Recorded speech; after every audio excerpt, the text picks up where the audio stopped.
کیا آپ کو اس جملے کا مقصد معلوم ہے؟ تو غور سے سنیں، سمجھ میں آ جائے گا۔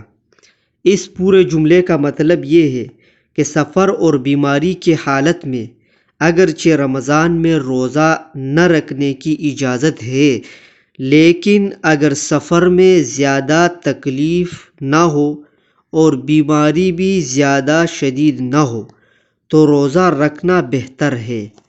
آگے پھر یہ والا جملہ ان کنتم تعلمون، اس کا مطلب سمجھے، اگر تمہیں معلوم ہو کہ روزہ رکھنے میں کیا فضیلت ہے تو تم سفر اور بیماری میں بھی روزہ رکھو۔